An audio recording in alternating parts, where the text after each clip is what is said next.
นมัสถุรัตนัตยัสสะขอนอบน้อมแด่พระรัตนตรัยกราบนมัสการขอโอกาสท่านครูบาอาจารย์พระเถรานุเถระขอแสดงความเคารพเพื่อนสหธรรมิกทุกรูปขอความเจริญในศีลในธรรมจงบังเกิดมีแด่ญาติโยมที่ได้มาร่วมในการทำบุญกฐินวัดบ้านมะฟักในวันนี้โดยทั่วกันทุกท่านทุกคนณโอกาสนี้กราบขอโอกาสท่านพระครูโอภาสขออนุโมทนากับคณะศรัทธาญาติโยมทุกท่านทุกคนเอาวางมือลงซะขอเวลาจัก10 นาทีว่าเพื่อนพระครูโอภาสจักหน่อยนึงว่าเป็นเทศเลยว่าพืชเพราะว่าเทศมันสิดนพอได้เป็นกำลังใจให้กับท่านพระครูเพิ่นช่วงนี้ก็ยังรักษาสุขภาพอยู่ร่างกายกันคือว่าคือสิดีขึ้นเรื่อยๆอยู่พอสังเกตเบิ่งเริ่มหายได้แล้วนะเริ่มหายได้เริ่มจมได้แล้วแสดงว่าดีขึ้นกว่าเก่ากัดนอนข้างนอนอ่อยอยู่นั่นหายบ่ได้จมบ่ได้นั่นแสดงว่าบ่คือปานใดโอ้พยายามได้ก็จัดการให้ได้เด้อตายยามใดก็เผาเด้อสิเผาตัวสิเอาไว้เฮ็ดหยังวะมาเบิ่งมาแยงเอาเพิ่นว่าหรือว่าตายแล้วเอาไปดงกาวโลดก็ได้ไปเผาอยู่พุ่นละเพิ่นว่าโอ้ว่าถ้าจังสั่นน่ะคือสิเป็นตะเป็นจังไดล่ะเป็นตะบ่คือปานใดแต่ว่าก็ฟ้าวๆนั่นมันหยังบ่ว่า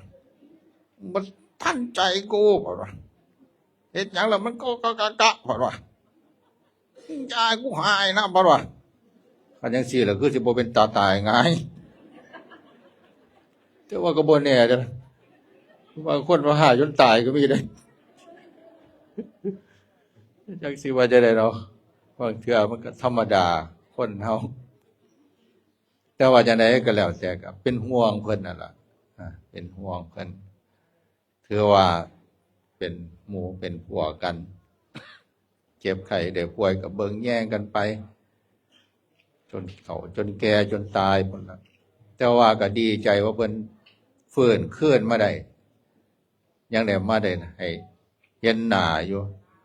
ยังได้มาจมมาเว้ามาหายให้ตาเฮาอยู่ก็ยังดีกว่าตายอยู่เนาะยายเนาะแล้วก็ขออนุโมทนากับคณะศรัทธาลูกศิษย์พระเดชพระคุณหลวงพ่อธรรมชโยหรือว่าวัดพระธรรมกายซึ่งถือว่าเป็นบุญใหญ่แล้วก็น่าอนุโมทนากับคณะศิษยานุศิษย์หลวงพ่อเพิ่นในการได้ร่วมกันทอดกฐิน30,000 วัดทั่วประเทศไทยซึ่งถือว่าเป็นเรื่องที่เฮ็ดได้ยากแต่ว่าก็เฮ็ดได้ด้วยศรัทธาด้วยความตั้งใจแล้วก็ยังได้ซอยสงเคราะห์วัดว่าอารามวัดเล็กวัดน้อยเงิน100,000เนี่ยโอ้ยบ่แม่นน้อยได้ยายแต่30,000 วัดขึ้นหมดจิล่ะมาวัดก็หลายกว่านั้นเงิน100,000มาวัดนี่กันสวัสดีมัดยาเดี๋ยวมัดยาใจเดี๋ยวมาซอยค่าน้ำค่าไฟเพราะว่าวัดมันนอกมันหน้าเฮานี่บางเทื่อก็ลำบากอยู่เจ้าว่าค่าหยังต่อค่าหยังค่าใส่จ่ายในวัดค่าน้ำค่าไฟหรือว่าซ่อมบำรุงวัดว่าอารามก็แฮงบางวัดเจ้าวาดป่วยไปหาเทศบ่ได้นี่แฮงเป็นตาสงสารแฮงบ่ได้ว่าวัดเฮาเด้ว่าทั้งอื่นไปหาเทศได้ไปหันมานี่ได้ญาติโยมได้ทำบุญนำกับใครอยู่นี่ออกจากวัดก็โซ่หัวซักหัวขวมอยู่จักสิไปหาทางใดแล้วญาติโยมบ่มาวัดครูบาอาจารย์หมู่คณะบ่มาก็สิโอ้ยว่าอยากเป็นโรคเครียดเพิ่นติ บ่จะว่าเป็นโรคซึมเศร้าดอกมันสิเสียธรรมะบางเทื่อก็คิดหลายคือกันเด้บางเทื่อจักสิจ่ายอันใดแน่ๆค่าน้ำค่าไฟพระในวัดเจ็บไข้ได้ป่วยซอยงานวัดนั่นซอยงานวัดนี่โอ้ยยายเอ้ยมาเพิ่นยังว่าพระรวยอยู่เพิ่นว่าโอ้ยให้พระรวยนั่นถอนรวยแล้วเพิ่นก็จะเอาไปทำบุญต่อดอกเย็นหมอจังหวัดพระธรรมกายเพิ่นมีศรัทธามีโยมมาอุปถัมภ์เพิ่นก็มีความเมตตาหลวงพ่อเพิ่นกับแพ้บุญไปวัดเล็กวัดหน่อยบุญนี่เป็นสิ่งที่มีคุณค่าแล้วเฮาก็ยังได้ต่อยอดบุญเพิ่นมากหน่อยก็เป็นบุญบัณฑิตชนผู้รู้จักเอาประโยชน์ในบุญสามารถที่สิอนุโมทนาชื่นชมผู้ใดทำบุญได้ดีใจอนุโมทนาบุญนำเพิ่นทำหลายก็ดีทำหน่อยก็ดี หรือว่าบ่ทำอนุโมทนาบุญเอาก็ดีคือคนที่เป็นบัณฑิตนี่สามารถเอาประโยชน์ในบุญได้บ่ได้ดูถูกบุญบ่ได้น้อยใจในบุญว่าจังสั่นว่าจังสี่อันนี้เป็นเรื่องที่เฮาสิต้องรู้จักเอาประโยชน์ในบุญเด้เพราะว่าบางเทื่อก็คนรู้จักเอาประโยชน์นี่บางเทื่อก็ทำบุญก็ได้บาปไปวัดก็เป็นบาปเป็นกรรมบ่ไปก็เป็นกรรมเพราะหยังเพราะไปมักเว้ามักตีผู้นั้นผู้นี้เฮ็ดจังสั่นเฮ็ดจังซี่ก็บ่ถูกใจเพิ่นหรือว่าบ่เฮ็ดคือเพิ่นคิดบางคนก็ไปหาเว้าหาว่าไปแซะไปตำหนิติเตียนบุญของคนอื่นอันนี้ล่ะเป็นเรื่องที่น่าสงสารที่ว่าน่าสงสารก็แม่นตัวหมู่เขาบุญเจ้าของมันเอาบาปอันนี้เฮาทั้งหลายจังต้องบ่ประมาทในบุญบัณฑิตชนรู้จักเอาประโยชน์ในบุญด้วยปัญญาผู้ใดเพิ่นเฮ็ดได้อนุโมทนาบุญน้ำเพิ่นชื่นชมน้ำเพิ่นหลายก็ดีน้อยก็ดีถึงแม้ว่าสิบ่มีทรัพย์สินเงินทองเฮาก็สามารถชื่นชมอนุโมทนาบุญในส่วนที่คนอื่นทำบ่อิจฉาบ่ตำหนิอันนี้เฮาก็ได้บุญนำเพิ่นละได้เนี่ยอันนี้ชื่อว่าเป็นบัณฑิตแต่ว่าคนพาลเห็นเขาทำบุญหลายก็เว้าพื้นเขาตำหนิเขาคือเฮ็ดหลายแท้บัดว่าเห็นเขาทำบุญหน่อยก็เว้าอีกได้บัดนี้จังซี่ก็ฮู้จักทำน้อยๆมันสิได้บุญส่ำใดบางคนบ่ทำก็ว่าเขาอีกได้บัดนี้พวกสู้ก็ซุ่มขี้บาปบัดว่าซุ่มโมโหจักวัดจักว่าโมโหจักศีลจักทานทำหลายก็ว่าทำน้อยก็ว่าบ่ทำก็ว่าเจ้าของเพิ่นบ่ได้ทำได้บัดนี้แต่ว่าเขามักว่าอันนี้คือคนพาล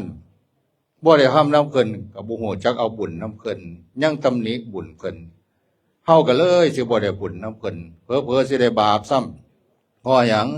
เงินก็บ่ได้ออกซอยเพิ่นเฮ็ดก็บ่ได้เฮ็ดซอยเขาแต่มาหาเว้าเพิ่นเขาว่าเขาเฮ็ดจังซั่นบ่ถูกเฮ็ดจังซี่บ่ดีเขาบ่ได้ไปลักบ่ได้ไปขโมยเขาบ่ได้ไปเบียดเบียนผู้ใดทำด้วยความบริสุทธิ์ใจหลายก็เป็นบุญน้อยก็เป็นบุญบ่ได้ทำอนุโมทนาเอาก็เป็นบุญอันนี้คือบัณฑิตผู้มีปัญญารู้จักเอาประโยชน์ฉะนั้นให้เฮาเป็นบัณฑิตเด้อผู้ใดเฮ็ดบุญหยังก็สาธุอนุโมทนาให้เฮาได้บุญนำเพิ่นเฮาอย่าเป็นคนพาลเห็นเขาทำบุญหรือว่าเห็นเขาเฮ็ดดีไปอิจฉาเขาไปตำหนิเขาไปเว้าไปว่าเขาทั้งที่เฮาบ่ได้ออกเงินซอยเขาทั้งที่เฮาบ่ได้ไปเกี่ยวข้องอีหยังอันนี้เฮาก็สิได้บาปฉะนั้นบุญเนี่ยมันอยู่นำเฮานี่เด้บ่ได้เฮ็ดก็ได้บุญก็มีคันฮู้จักคิดเอาฮู้จักอนุโมทนาเอาคันเว้าได้ก็แฮงดีบางคนแม้แต่เว้าก็ยังขี้ทีสิย่องคนอื่นก็ยังย่องบ่ได้เป็นหยังย้านเขาได้ลื่นย้านเขาได้นาย้านเขาดีกว่าเพิ่นสิไปย่องสิไปชื่นชมบางเทื่อก็ยังขี้ทีเอาบางคนสิออกเงินสิทำบุญนี่โอ้ยเจ้าของบ่ได้ออกก็ยังไปเว้าคนอื่นว่าคนอื่นอีกอยู่เขาสิออกก็ยังไปห้ามเขาอยู่ก็มีบางเทื่อก็เลยบ่ได้บุญบางเทื่อก็เลยสิได้บาปฉะนั้นอาตมาก็ขออนุโมทนากับญาติโยมพี่น้องสุขผู้สุขคนเด้อเจ้าบ้านบักฟักคณะวัดธรรมกาย ลูกศิษย์ลูกหาหลวงพ่อเพิ่นได้มีความศรัทธาที่มั่นคงแล้วก็ถือว่าเป็นผู้ที่มองเห็นประโยชน์ในบุญต่อวัดว่าอารามบ่ได้เลือกวัดหน่อยวัดใหญ่บ่ได้เลือกว่าผู้ใดว่ามีแบบชื่อเสียงบ่ชื่อเสียงบางเทื่อมันต้องทำด้วยใจจริงๆเด้บางเทื่อมันก็ให้เลือกในส่วนหนึ่งมันก็ต้องขัดเพราะว่าเฮาก็บ่ได้สามารถสิทำได้หมดสุวัดทั่วประเทศไทยก็ว่าได้ที่เหมาะสมที่สมควรแต่ว่าก็เพื่อให้เกิดประโยชน์ขออนุโมทนากับพี่น้องบ้านบักฟักบ้านบักบ้านบักแตงบ้านยังสุยางสุเนี่ยที่ว่าแต่บ้านบักฟักว่าบ้านบักสิบ่ได้บ่ปฏิไว้กะเบิ่งแย่งพระครู่เพิ่นเด้อเราหายบ่โดนดอกเราเมื่อยหายไปแล้วมาแล้วก็สวอยแล้วก็โอ้กูบ่ไหวแล้วเราหายไปโลดก็เราบ่เมื่อยก็ถือว่าได้เบิ่งแย่งดูแลเล่าโดยเฉพาะย่ามไข้ย่ามป่วยนี่เด้คนเฮานี่มันเบิ่งใจกันย่ามเจ็บย่ามเป็นย่ามไข้ย่ามป่วยนี่แหละเพราะอย่างพอเป็นย่ามลำบากคนเฮาสิเห็นใจหรือว่าสิฮู้ใจก็ย่ามที่เฮาทุกข์ยากลำบากนี่แหละว่าเฮานั่นมีความเป็นห่วงเป็นใยหรือว่าดูแลเบิ่งแย่งกันส่ำใดแต่ว่ายามสบายนี่ก็มันว่าบ่ดีเด้ก็ดีเฮาก็เป็นกำลังใจให้กันส่งเสริมกันชื่นชมในความดีความเจริญของซึ่งกันและกันก็ดีแต่ว่ายามที่มันลำบากนี่ขัดคนแบบว่าคือแต่ว่าขัดบ่ได้ผลประโยชน์หรือว่าบ่ได้อีหยังตอบแทนบ่ได้ไปเบิ่งบ่ได้ไปสนใจบางเทื่อมันก็เป็นเครื่องวัดคือกันก็หมายว่าเฮาสิมาดูแลแบบให้เจ้าของเดือดร้อนลำบากอย่างเด้เฮาบ่มีหยังเฮาก็มาเบิ่งมาให้กำลังใจมาเว้ามาได้ที่ให้เกิดความรู้สึกที่ดีคือว่าไงว่าบ่ทิ่มบ่ปาน่ะนะบ่มีหยังก็เบิ่งกันแย่งกันไปตามกำลังของเฮานี่ล่ะยามทุกข์ยามยากอย่าสิมาเบิ่งแต่ยามใดล่ะยามจักได้เลขสิมาหาแต่ยามอยากรดน้ำมนต์จะมาหาแต่ยามเจ้าของทุกข์ยากลำบากยามเราทุกข์ยากลำบากก็มาเบิ่งเรานำให้กำลังใจเรานำอันนี้บ่ว่าจะไผล่ะเฮาอยู่นำกันในสังคมอย่าไปหวังแต่ผลประโยชน์อย่าไปหวังแต่ว่าสิได้อีหยังจังสิไปจังสิดูแลคนเฮาก็เคยทุกข์นำกันลำบากนำกัน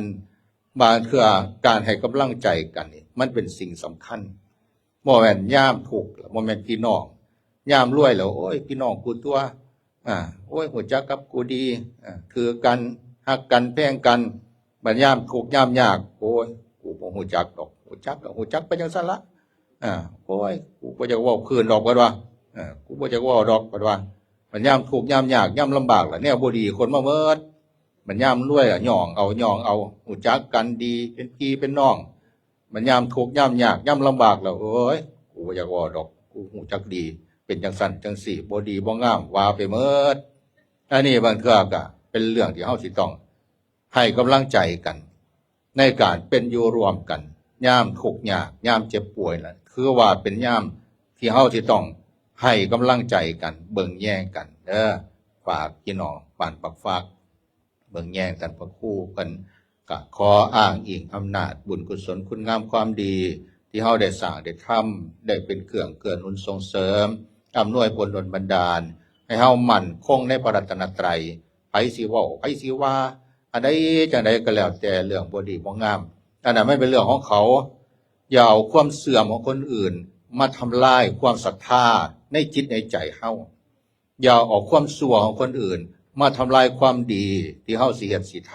ำอย่าเอาสิ่งที่บ่ดีบ่งามมาทำลายธรรมะคุณค่าความประเสริฐคำสั่งสอนของพุทธเจ้าที่สินำเฮาไปสู่ความสุขนำเฮาไปสู่ความพ้นทุกข์เอาประโยชน์ให้มันได้ในพระศาสนาถึงแม้ว่าไผสิบ่เชื่อบ่ศรัทธา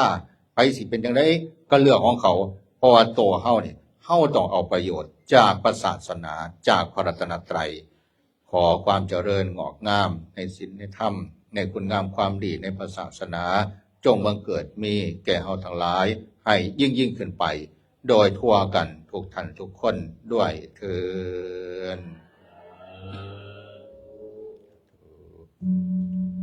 แจ้งยอด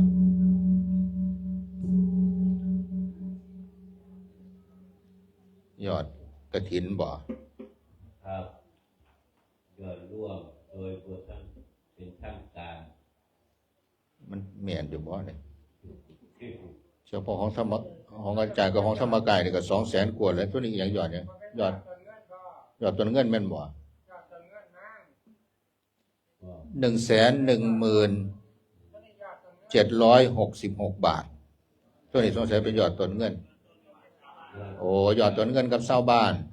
111,766 บาทเอาสาธุเดี๋ยวจะรวมยอดอีกเทื่อนึงแต่ว่าก็สิเอายอดตัวนี้ก็ได้อยู่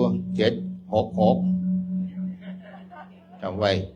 766มันบ่ออกกับโตไผโตมันเด้อการบ่ได้เกี่ยวนำได้เอาก็สิรับพรจังได๋ครับสำหรับนี้พระสงฆ์จะได้อนุโมทนาพิธีเรียนเชิญทุกท่านใดที่มีน้ำก็กรวดน้ำนะครับไม่มีก็อธิษฐานในใจเพื่อคิดส่วนกุศล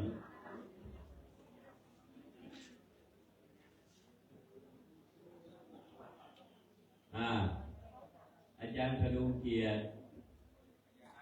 การเทศ